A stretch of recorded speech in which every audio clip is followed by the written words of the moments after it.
Blouse వచ్చేసి 1 inch deep కావాలన్నారు కిందకి, ఎందుకంటే ఇది పట్టేస్తుందని చెప్పారు.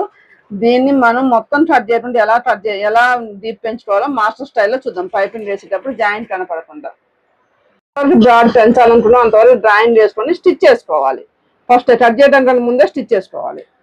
చేసిన తర్వాత అట్లా కట్ చేసిన మొత్తం అట్లా ఎంత డ్రా చేసుకున్నా కట్ చేసుకోవాలి. కోడింగ్ చేయకూడదు, ఇలా రెడీ చేసుకోవాలన్నమాట. ఒక సైడ్ మలిసి కుట్టేసి అక్కడ పైపింగ్ ఉండేటట్టు రెడీ చేసుకోవాలి. ఫస్ట్ మెడలో ఉంది కదా, ఆ దారాన్ని లాగి కొంచెం కట్ చేసుకోవాలి. అంటే ఇట్లుంటది, దీన్ని కొంచెం ఇట్లా అనుకొని కట్ చేసుకోవాలి. ఎందుకంటే మళ్ళీ దారం మీద దారం వస్తే మందం వస్తుంది కాబట్టి. ఇట్లా పైపింగ్ ని లోపల నుంచి వేసుకుని 1 ఇంచ్ వరకు పైన వేసుకునేటట్టు, అంటే మనకు ఆల్రెడీ ఉన్న పైపింగ్ 1 ఇంచ్ పైన వేసుకోవాలన్నమాట. ఆ 1 ఇంచ్ వరకు లోపల దారం తీసేయాలి. తీసేసిన తర్వాత దీన్ని ఇలా ఫోల్డ్ చేసుకుంటారు. అంటే ఎక్కడ కట్ చేసిందో కూడా అర్థం కాదనమాట, ఎందుకంటే గజిబిజిగా లేకుంటే రిపేర్ చేసినా బాగుంటది.